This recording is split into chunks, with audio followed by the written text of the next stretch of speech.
Bano T V کے پیارے سامعین السلام علیکم۔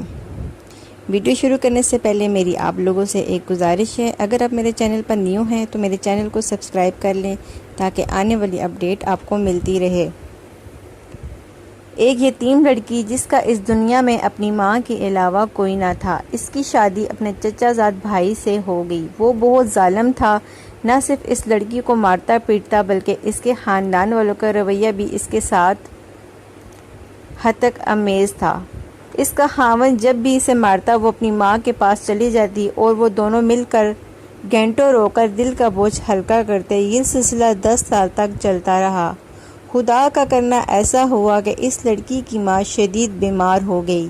بستر مرگ پر لیٹی اپنی ماں سے جب وہ لڑکی لپٹ کر رو رہی تھی تب اس نے اپنی ماں سے پوچھا کہ تمہارے مرنے کے بعد میں کس کے سراہنے رہوں گی تاکہ دل کا بوجھ ہلکا کر سکوں۔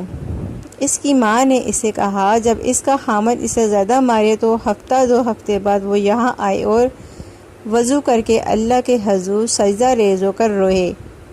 اس کی ماں نے اسے یہ بھی وصیت کی کہ اللہ سے اپنے خاوند کے ظالموں کا شفا کرے مگر اس کی ہدایت رب جلیل سے ضرور مانگتی رہے۔ اپنی ماں کی جدائی کے بعد جب بھی اس کا خاوند اسے مارتا تو وہ ماں کے گھر آ جاتی۔ وہ اپنے ساتھ لوٹا لے کر باوضو ہو کر اللہ کے حضور گڑ گڑاتی۔ جب اس کا من ہلکا ہو جاتا تو وہ واپس چلی جاتی۔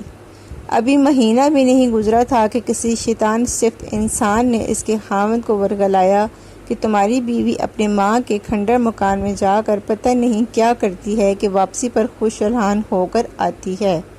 اس شخص نے مزید بتایا کہ وہ اپنے ساتھ پانی بھی رکھتی ہے۔ تب اس لڑکی کے خاوند نے ایک دن اس کا تعاقب کیا تو کیا دیکھتا ہے کہ اس کی بیوی وضو کر کے سجدہ ریز ہو کر اللہ تعالیٰ سے اپنے خاوند کے ظلم کی شکایت کرتی ہے، پھر اس کی ہدایت کے لیے اللہ کے سامنے ہاتھ بلند کرتی ہے۔ جب وہ نماز سے فارغ ہوئی تو کیا دیکھتی ہے کہ اس کا خاوند اس کے سامنے عاجزانہ شکل بنائے معافی مانگ رہا ہے۔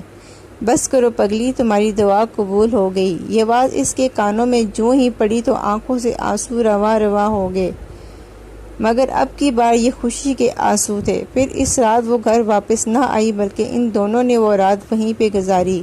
خواب میں اس لڑکی نے ایک بزرگ شخص کو دیکھا جو اسے کہہ رہا تھا کہ تم نے 10 سال اپنے قریبی شخص امی کے سامنے رو کر گزاری مگر کوئی فائدہ نہ ہوا، اور 1 ماہ صرف رب جلیل کے سامنے گڑگڑائی تو کامیابی مل گئی۔ سبحان اللہ۔